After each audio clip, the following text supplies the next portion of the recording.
Well, despite Donald Trump's very tough rhetoric, a large number of voters don't believe he will follow through on some of his key promises.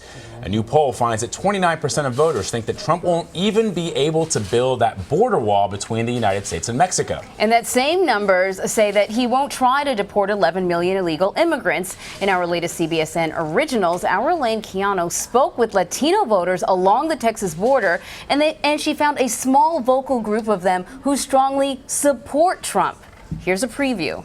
They're bringing drugs, they're bringing crime, they're rapists, and some, I assume, are good people. I mean, he's not saying that we're all rapists.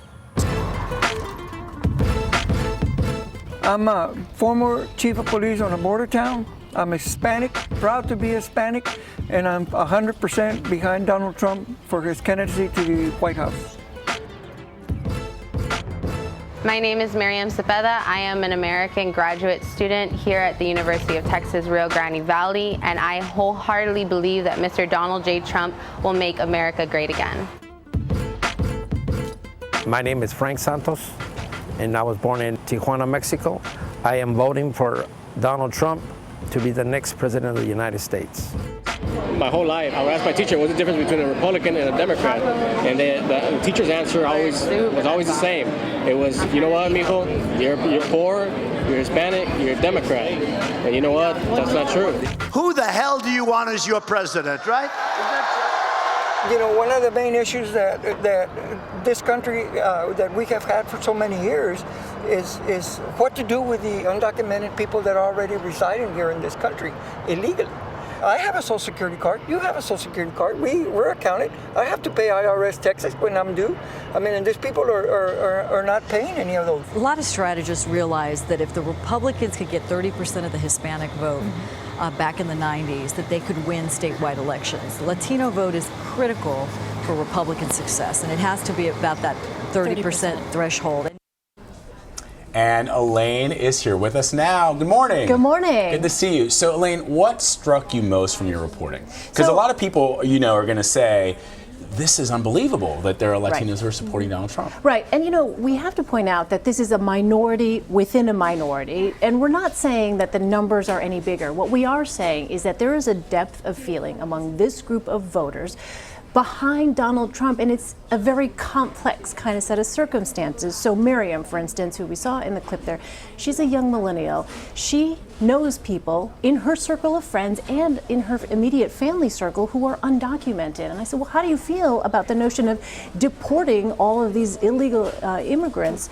And she said, you know what, it'll be sad, but at the same time, I also have experience knowing some undocumented immigrants who are not here in a productive way, who have turned to crime, who have turned to other ways to try and support themselves that are outside of the law. So she feels very strongly that, in fact, illegal immigration is a problem that should be dealt with front and center. Now, it's interesting, though, because about the wall, right? You know, you think, okay, this is a place where people live this. They understand the issue of border security. Miriam doesn't necessarily think that Donald Trump is serious when he's talking about building a wall.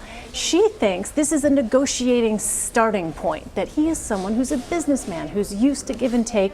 And so, interestingly, again, very complex view here. She supports some things, she doesn't support others. Yeah, that totally speaks to the poll numbers that Vlad just, you know, read off, that a lot of people don't actually believe he's going to do that. So I wonder what they do believe is going to happen. They just love the tough talk. Yeah, is that part of the appeal for these people, that they think, you know, his argument is in the right place, but in the specifics we'll figure out later? Well, it's the notion that some parts of his rhetoric, they'll just pick and choose, and they'll decide, okay, well, you know what, this part of it I can get behind, and this other part I'm willing to kind of just look the other way and not necessarily acknowledge that that could be problematic. But, you know, when it comes to getting tough about the border, what they want to see more funding, right, for border security. We talked to a Border Patrol agent who said, look, I can't even get to some areas that are within the United States where I know narco traffickers have set up staging points. They put drugs there because they know we can't get there. And it's incredible when you hear these stories. Again, these are the men and women who live there along the border. This is not some abstract debate or discussion. This is their life. All right. Oh, I'm looking forward to it. Elaine, thank you so much. Thanks, Elaine. Well, you can watch Elaine's full report, Latinos for Trump, Nuestro Amigo, tonight on CBSN with a panel discussion that will follow. It premieres at 8 Eastern, 7 Central, and then it airs again, just in case you miss it, at 11, 10 Central.